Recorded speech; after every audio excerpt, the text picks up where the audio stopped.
बिल्कुल अंजना, डॉक्टर अंबेडकर एक ऐसा भारत चाहते थे जहां धर्म, जाति और वर्ग के आधार पर कोई भेदभाव ना हो। उन्होंने कहा था कि अगर हम आधुनिक विकसित भारत चाहते हैं तो सभी धर्मों को एक होना होगा। लेकिन अंजना, सोचिए कि आज मुर्शिदाबाद की हिंसा को देखकर कहीं से भी ऐसा लगता है कि हमारे देश ने डॉक्टर अंबेडकर के विचारों को गहराई से समझा है। कड़वा सच यही है कि हमारे देश में डॉक्टर अंबेडकर के नाम पर वोट तो मांगे गए, लेकिन उनके असली विचारों को ज्यादातर नेताओं ने कभी समझा ही नहीं। आज मुर्शिदाबाद की हिंसा डॉक्टर अंबेडकर के उस भारत को ठेस पहुंचाती है जिसकी उन्होंने कभी कल्पना की थी। मुर्शिदाबाद में वक्फ कानून को लेकर हिंसा हुई जिसका हिंदुओं से कोई लेना देना ही नहीं था। ना तो इस कानून को लाने की मांग हिंदुओं ने की थी और ना ही हिंदुओं का वक्फ की संपत्तियों से कोई भी संबंध था।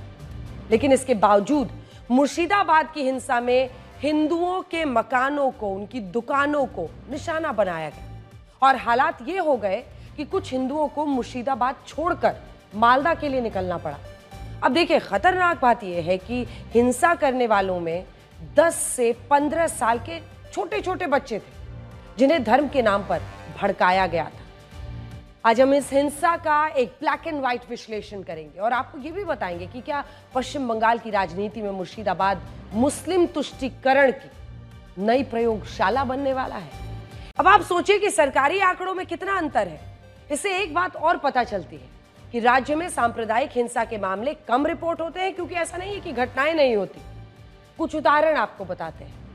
अक्टूबर 2024 में पश्चिम बंगाल के कई जिलों में दुर्गा पूजा मंडपों पर एक के बाद हमले हुए। कोलकाता के दक्षिणदारी काली पूजा मंडप, जहां पर एक मुस्लिम युवक ने हमला कर मूर्तियों को तोड़ दिया था।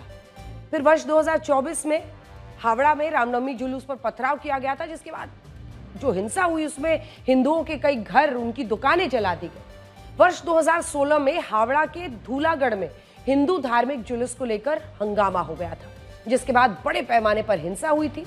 इसमें कई हिंदू परिवार पलायन को मजबूर हो गए।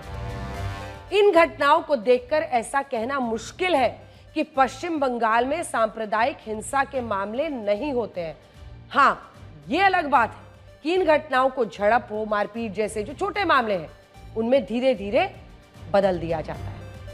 अब आइए आपको कुछ इंटरेस्टिंग बातें मुर्शिदाबाद के बारे में बताते हैं। देखिए, वक्फ कानून के खिलाफ जो हिंसक प्रदर्शन हो रहे हैं वो एक सोची समझी साजिश का हिस्सा बताया जा रहा है। ऊपरी तौर पर यह वक्फ कानून का विरोध लगता है, लेकिन इन प्रदर्शनों का मकसद हिंसा, अशांति फैलाना है और इसके पीछे एक ऐसा संगठन शामिल है जो भारत में प्रतिबंधित संगठन का एक राजनीतिक विंग है। अब उसकी तस्वीरें आप देख रहे हैं। दरअसल इस हिंसा में एसडीपीआई यानी social democratic party of India का नाम सामने आ रहा है, जो एक प्रतिबंधित संगठन, इससे पहले आपने सुना होगा पीएफआई, जिसको बैन कर दिया गया, पॉपुलर फ्रंट ऑफ इंडिया, उसी से जुड़ा हुआ ये संगठन है। लेकिन देखिए क्या हुआ, धीरे धीरे तार को समझिए। पश्चिम बंगाल पुलिस के मुताबिक मुर्शिदाबाद हिंसा के पीछे एसडीपीआई और बांग्लादेश के कट्टरपंथी संगठनों का हाथ हो सकता है। सिमी बैन हुआ, एसडीपीआई, पीएफआई बैन हुआ, अब एसडीपीआई काम कर रहा है। आरोप यह है कि एसडीपीआई से जुड़े लोगों ने वक्फ कानून के खिलाफ घर घर जाकर युवाओं को हिंसा के लिए उकसाया था। उनके निशाने पर ज्यादातर युवा और बच्चे थे, जिनसे कहा गया, सोचिए आप, 10 से 20 साल के बीच की उम्र के ये थे युवा और बच्चे। इनसे कहा गया कि सरकार वक्फ कानून के जरिए मुसलमानों के घर, उनकी जमीन, आपके खेत, सब कुछ छीन ली जाएगी। अफवाहें फैलाई गई, जानबूझकर लोगों के दिमाग में जहर भरा गया, तभी तो इस तरह की हिंसा हुई है। लोग पलायन कर रहे हैं। देखिए, पुलिस के मुताबिक कुछ साल पहले तक मुर्शिदाबाद आतंकी संगठन सिमी का गढ़ था। सिमी पर प्रतिबंध लगने के बाद इसके लोग पीएफआई से जुड़े। जब पीएफआई को भी बैन कर दिया गया, प्रतिबंध लग गया, तो इसके कुछ लोग एसडीपीआई से जुड़ गए और आज मुर्शिदाबाद में एसडीपीआई का ही बोलबाला है। इसी वजह से हिंदुओं के खिलाफ जो टारगेटेड हिंसा ऐसी हो रही है वो एक साजिश की तरह देखा जा रहा है। अब जिस मंत्री साहब को आप सुन रहे हैं उनको जरा और पहचानिए, फिरहाद हाकिम। पहले भी इस तरह के विवादित बयान दे चुके हैं। एक एक करके आपको दिखाते हैं। वर्ष 2016 फिरहाद हाकिम ने कोलकाता के एक मुस्लिम बहुल इलाके को मिनी पाकिस्तान बताकर खूब खुशी का इजहार किया। साल 2019 जब सीएए के खिलाफ होने वाले हिंसक प्रदर्शन को फिरहाद हाकिम ने जायज ठहराया था और हिंसा करने वाली मुस्लिम भीड़ को अपना भाई कहा था। मई 2024 जब फिरहाद हाकिम ने हिंदुओं को भागीरथ नदी में फेंकने की धमकी तक दे डाली थी। अब देखिए, ये मंत्री हैं और उन्होंने हिंदुओं को डराते हुए कहा था कि मुर्शिदाबाद में केवल 30% हिंदू हैं, मुसलमान तो 70% है। दिसंबर 2024 में फिरहाद हाकिम ने एक संबोधन में कहा था कि संख्या के हिसाब से देश में अभी मुसलमान अल्पसंख्यक है, लेकिन जल्दी ही बहुसंख्यक होंगे और फिर न्याय के लिए मोमबत्ती नहीं जलानी पड़ेगी। बीजेपी का आरोप है कि फिरहाद हाकिम विरोध प्रदर्शन के शांतिपूर्ण तरीके अपनाने के बजाय युवाओं को हिंसा के लिए उकसा रहे हैं और ये बहुत गंभीर आरोप है। सोचिए, हिंदू मुस्लिम करने वाले ममता के वही मंत्री अब हिंदुओं के पलायन पर संवेदनहीनता दिखा रहे हैं। हम आपको हिंदू परिवार के पलायन पर अपनी एक रिपोर्ट दिखाते हैं। इस वक्त हम लोग धुलियान इलाके में हैं और यहाँ पर जो स्थानीय लोग हैं वो अभी भी सुरक्षित महसूस नहीं कर रहे हैं। एक आतंक का पर्याय यहाँ पर बना हुआ है। काफी संख्या में फोर्स है, लेकिन इनकी क्या स्थिति है वो बात करेंगे। आपका नाम बताएं। मेरा नाम तन्मय सिंह। अभी क्या स्थिति है? फोर्स तो काफी है। फोर्स है, पैनिक अटैक चल रहा है मन में, लेकिन अभी थोड़ा बहुत शांत है। स्थिति जो है स्थिर है, कोई अभी दिक्कत में फोर्स है, इसीलिए कोई दिक्कत नहीं हो रहा है। अभी कल चला जाएगा फोर्स, परसों चला जाएगा, तब क्या होगा हम लोगों को पता नहीं है। यहाँ के लोगों के मन में अभी भी आतंक है और चाह रहे हैं कि यहाँ पर कोई स्थायी सीआरपीएफ कैंप रखा जाए। क्या आपकी यही चाह रहे हैं? हाँ, तो यही होना चाहिए ना।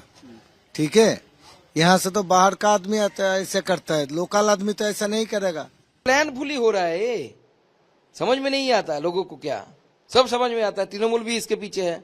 तृणमूल के वहाँ के लोकल जो नुमाइंदे हैं, पंचायत के, जिला परिषद के, पंचायत समिति के इलेक्टेड मेंबर, सब इसमें जुड़े हुए हैं। इनका टारगेट है मुर्शिदाबाद को हिंदू जीरो हिंदू बनाना है, हिंदू शून्य करना है मुर्शिदाबाद। पहले से ही तो बीएसएफ पहुंच गए थे।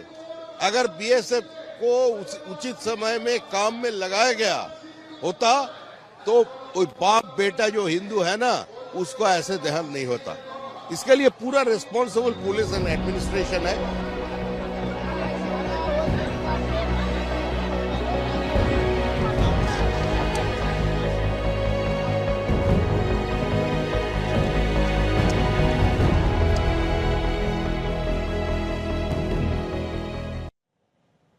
आपने पश्चिम बंगाल के ग्राउंड रिपोर्ट देख ली, आपने मंत्री साहब को भी सुन लिया।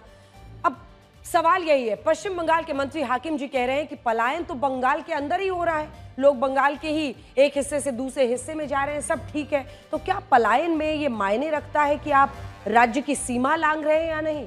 ये सवाल इसलिए उठा है क्योंकि प्रधानमंत्री नरेंद्र मोदी ने हिसार में वक्फ और समान नागरिक संहिता को लेकर केंद्र सरकार के नए एजेंडे की एक झलक दिखाई है। उन्होंने कहा कि वक्फ के नाम पर लाखों हेक्टेयर जमीन पूरे देश में मौजूद है और इस जमीन से बेसहारा मुस्लिम महिलाओं को, बच्चों का भला होना चाहिए था, लेकिन ऐसा नहीं हो रहा है। उन्होंने कहा कि अगर वक्फ की जमीनों का इस्तेमाल ईमानदारी से होता तो मुसलमान नौजवानों को साइकिल के पंक्चर बनाकर जिंदगी नहीं गुजारनी पड़ती। पहली बार प्रधानमंत्री मोदी ने वक्फ को लेकर इस तरह का सख्त बयान दिया है। और सिर्फ यही नहीं, प्रधानमंत्री मोदी ने वक्फ कानून के बाद समान नागरिक संहिता को लेकर जो कुछ कहा है, उससे अंदाजा लगाया जा रहा है कि केंद्र सरकार का अगला एजेंडा देश में समान नागरिक संहिता को लाना है। प्रधानमंत्री मोदी ने यूसीसी को देश के सभी नागरिकों की जरूरत बताया, कहा कि इसे धर्मनिरपेक्ष नागरिक संहिता कहा जाना चाहिए। आज डॉक्टर अंबेडकर की 134वीं जयंती है और उनके विचारों पर बात करने के लिए इससे अच्छा दिन कोई नहीं हो सकता है। और इसीलिए आज उनकी चर्चा, क्योंकि 1947 की आजादी के बाद जब भारत का संविधान बनाने के लिए मंथन हो रहा था, तब संविधान सभा की बहस में डॉक्टर अंबेडकर ने एक देश एक कानून का समर्थन किया था। डॉक्टर अंबेडकर ने अपने भाषण में कहा था कि अगर भारत में अलग अलग धर्मों के पर्सनल लॉज होंगे तो इससे सरकार सामाजिक सुधारों में कभी कामयाब नहीं होगी। उनका यह भी कहना था कि धर्म को इतना महत्व क्यों मिलना चाहिए कि वो लोगों के पूरे जीवन को प्रभावित करे और सरकार को समाज में बराबरी लाने से रोके।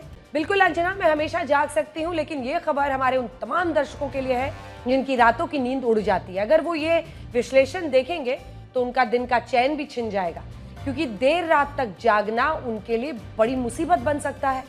रात में देर तक जागने का सीधा असर लोगों की उम्र पर होता है। अमेरिका की नॉर्थ वेस्टर्न यूनिवर्सिटी और ब्रिटेन की यूनिवर्सिटी ऑफ सरे की एक स्टडी के मुताबिक जो लोग देर रात तक जागते हैं उनकी उम्र औसतन 10% कम हो जाती है। ये तो बहुत चौंकाने वाली और डराने वाली बात है, क्योंकि आजकल देर रात तक जागना एक ट्रेंड बन गया है लोगों के बीच में। अधिकतर लोग रील्स देखने, सीरियल देखने में लग जाते हैं या कोई भी वेब सीरीज देखने के लिए जागे रहते हैं। इस बात को बहुत हल्के में लेते हैं। अगर देर रात तक जागने से जिंदगी छोटी हो रही है तो अब लोगों को सतर्क। अब एक दिलचस्प खबर आपको बताते हैं। आज लोग छुट्टियों पर घूमने के बारे में सोचते हैं तो उन्हें हिल स्टेशंस, कई बार आप सोचते हैं, कई लोग बीच पसंद करते हैं, बीच हो या ज़्यादा से ज़्यादा यूरोप के शहर याद आते हैं। लेकिन आज हम आपको स्पेस टूरिज्म के बारे में बताएंगे। अमेरिका के मशहूर अरबपति जेफ बेजोस की कंपनी ब्लू ओरिजिन ने 6 फीमेल सेलिब्रिटीज यानी महिला जो सेलिब्रिटीज हैं उनको आज अंतरिक्ष में भेजा और ये यात्रा कुल 11 मिनट की थी। ये रॉकेट करीब 105 किलोमीटर की ऊंचाई तक गया। यहाँ यात्रियों को कुछ मिनटों के लिए बिना ग्रेविटी का अनुभव मिला और उस उड़ान में कोई पायलट नहीं था। अब आप सोचिए किस तरह का एडवेंचर रहा हो। अंतरिक्ष में जाने वाली 6 महिलाओं में अमेरिका की मशहूर सिंगर केटी पेरी और जेफ बेजोस की मंगेतर लॉरेन सैंचेज, जर्नलिस्ट गैल किंग, नासा की पूर्व रॉकेट साइंटिस्ट आयशा बावे, रिसर्च साइंटिस्ट अमांडा न्यूगन और फिल्म मेकर कैरन फ्लिन शामिल थी। तस्वीरें देखिए। साल 1963 के बाद पहली बार ऐसा हुआ है महिलाओं का मिशन अंतरिक्ष में गया। इससे पहले 62 साल पहले सोवियत यूनियन का सिंगल महिला क्रू अंतरिक्ष में गया था। ये उड़ान अंतरिक्ष पर्यटन की उस नई लहर का हिस्सा है जहां अब अमीर और मशहूर लोग आसानी से अंतरिक्ष की सैर कर सकते हैं।